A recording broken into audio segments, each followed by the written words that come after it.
इंदौर के विधानसभा क्षेत्र क्रमांक 2 में चुनावी घमासान जारी है। मध्य प्रदेश में सबसे अधिक वोटों से चुनाव जीतने वाले रमेश मेंदोला एक बार फिर बीजेपी के प्रत्याशी हैं, तो वहीं पर दूसरी ओर कांग्रेस के चिंटू चोकसे चुनावी मैदान में उतरे हुए हैं। इस चुनावी दंगल को लेकर कांग्रेस नेता चिंटू चोकसे के खास कहे जाने वाले और उनके मित्र राजू भदौरिया ने आज जनप्रकाशन न्यूज से खास चर्चा करी, जहां पर विधानसभा में होने वाली कई समस्याओं के साथ ही विभिन्न मुद्दों को लेकर जनप्रकाशन न्यूज के समक्ष उन्होंने अपनी बात रखी है। देखिए हमारी यह रिपोर्ट। मध्य प्रदेश के इंदौर में चुनावी माहौल जमकर गरमा रहा है। 17 नवंबर को मतदान होंगे, तो वहीं चुनाव को लेकर नेतागण लगातार अलग अलग तरह से जनसंपर्क कर रहे हैं। इंदौर के विधानसभा क्षेत्र क्रमांक 2 में इस वक्त हम मौजूद है। वार्ड 22 के पार्षद राजू भदौरिया जी हमारे साथ है। मतलब क्या कहेंगे चिंटू चोकसे जी, आपके कहीं ना कहीं भाई हैं, एक तरह से आप उनके जनसंपर्क में लगे हुए हैं। अभी भी हम देख रहे हैं आप किस तरह से गली गली सब देख रहे हैं। जनसंपर्क के पहले आप जनसंपर्क दो जिसमें एक जान है, दो जिसमें एक जान है। तो सवाल ये रहेगा, चुनाव को लेकर अभी आप कैसे देखते हैं? लंबे समय से यहाँ पर बीजेपी का शासन रहा है। मैं यही कहता हूँ, चिंटू भैया जिन्होंने इनके विपरीत स्थिति में विपक्ष में रहते हुए इन्हीं का विधायक, इन्हीं के पार्षद, इन्हीं का महापौर, इन्हीं का मुख्यमंत्री होने के बावजूद भी विपक्ष में रहते हुए चिंटू भैया ने कम से कम 48 कॉलोनी के पार्षद रहे और वहाँ पर ना रोड थी, ना पानी था, ना ड्रेनेज थी, ना सड़क थी, ना लाइट थी। विपक्ष में रहते हुए जिस पार्षद ने 48 कॉलोनी का विकास किया हो, आज वहाँ समस्या विहीन क्षेत्र है। अगर ऐसा व्यक्ति विधायक बनता है तो 100% पूरी विधानसभा का विकास करेगा। और हम जब जनसंपर्क में चल रहे हैं तो परिवर्तन की लहर दिख रही है। जनता चिंटू भाई के काम से खुश है। 15 साल हो गए हैं, भाजपा के पास एक भी पार्षद ऐसा नहीं था जो चिंटू भाई के सामने पार्षदी में सामना कर सके। मतलब जनता के इतने चाहते हैं कि उनको अपने आप जनता चाहती है कि विधायक लड़ें। और चिंटू भाई के वार्ड जो है उनका परिवार है और परिवार के लोगों ने ठाना है कि चिंटू भैया को विधायक बनाना है। मतलब पार्षद, नेता प्रतिपक्ष निगम में, फिर अब विधायक, कैसे राह मजबूत करेंगे इसको लेकर आप?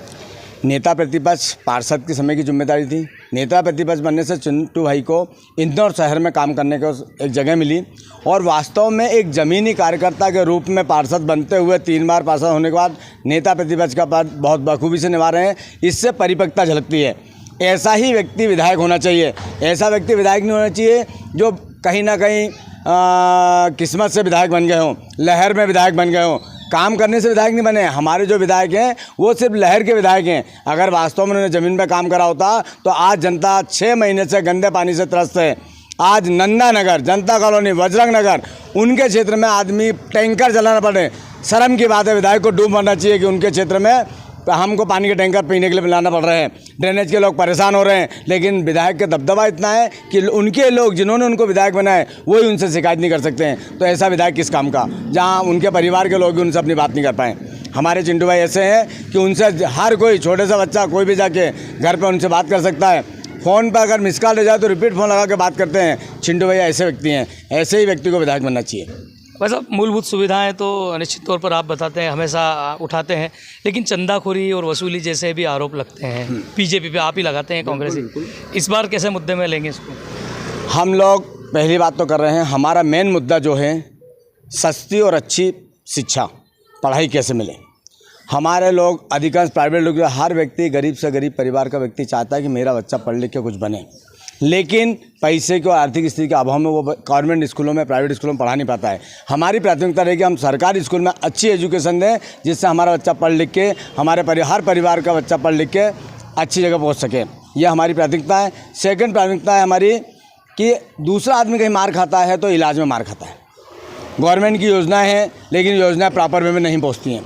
हम चाहते हैं कि हमारे क्षेत्र में प्राथमिक चिकित्सालय हो, जो कमलनाथ जी का विज़न है संजीवनी को हम इस तरीके से बनाएंगे कि कम से कम उसमें 30 से 40 बेड का हॉस्पिटल हो, प्रॉपर में MBBS डॉक्टर बैठा हो, जो सही तरीके से छोटी मोटी बीमारी होती हैं, थोड़ा सा वाटर लगाना हो या कहीं थोड़ा बहुत एक्सीडेंट हो गया हो या कहीं कुछ हो गया तो आदमी को सस्ते मतलब 500 रुपये में काम हो जाए। ऐसा नहीं हो कि एक दिन एडमिट हो जाए तो 10-15 हज़ार का बिल आ जाए।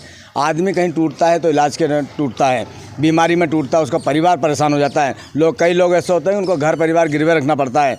हकीकत में हमारा फर्स्ट विज़न है सस्ती और अच्छी एजुकेशन, सरकारी स्कूल में अच्छी पढ़ाई और सरकारी स्कूल में अच्छा इलाज कैसे मिल सके, इस चीज़ पर हमारी प्रायोरिटी रहेगी। रही बात चंदाखोरी की, गुंडागर्दी की, मेरा वार्ड में पार्षद हूँ। पहले शुक्रिया कि आप व्यापारियों से जाके बात करें। उस क्षेत्र में हर साल कम से कम 2 से 4 बार चंदा लिया जाता था। इस बार पूरा 1.5 साल होने वाला है, 1 रुपये का चंदा किसी को नहीं देने वाला है। मैंने व्यापारी से कहा है, अगर आपने किसी के दबाव में प्रभाव में आपने 2 रुपये चंदा दिए तो फिर 4 रुपये मुझे देना पड़ेंगे, अन्यथा आप किसी को चंदा 1 रुपये नहीं दें, क्योंकि मैं चंदा ना लेता हूँ ना देने दूँगा। यही हमारी प्राथमिकता है।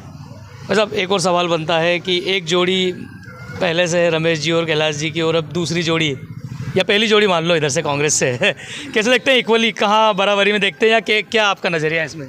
मैं कैलाश जी को बहुत आदर्श मानता हूँ। कैलाश जी ने वास्तव में आज जो हम लोग मेहनत कर रहे हैं, हम कैलाश जी को देख के उसी प्रकार से संघर्ष कर रहे हैं। कैलाश जी परिपक्व व्यक्ति हैं, मैच्योर्ड है, उन्होंने ज़मीन पैदा की, उन्होंने ज़मीन बना के एक बड़ा स्ट्रक्चर किया। लेकिन रमेश मेंदोला जी मजबूरी के साथी हैं। इन्होंने राजनीति में जैसे ताकतवर बने, इन्होंने गुंडागर्दी बढ़ा दी, भूमाफिया को संरक्षण दे दिया। इन्होंने 2 नंबर विधानसभा के युवाओं को रोजगार न देते हुए अवैध धंधे करने को छोड़ दिया, नशे के धंधे करने को छोड़ दिया, कब्जे धब्जे पे छोड़ दिया। ये चाहते तो बहुत अच्छा काम करते हैं। मुझे नहीं लगता कि कैलाश जी और रमेश जी का कोई कंपैरिजन है। दोस्ती मजबूरी की है, एक्चुअल में त्याग भावना नहीं है। अगर वास्तव में रमेश जी में कैलाश जी के प्रति त्याग भावना होती तो रमेश जी सीट छोड़ते, ना कि कैलाश जी को सीट छोड़ना पड़ती। यानी दोस्ती की परिभाषा आप है, राजू या चिंटू की बात करते हो। जब चिंटू भाई कहेंगे मुझे लगेगा कि यार चिंटू भाई को जरूरत है, चिंटू भाई संघर्ष में है। राजू भदौरिया कभी भी राजनीति के लिए, कभी भी सीट के लिए, राजनीति के लिए कभी नहीं बनाए। मतलब कितने वोट से जीत होगी? 100% हम भले 1 वोट से जीतेंगे, लेकिन जीतेंगे जरूर।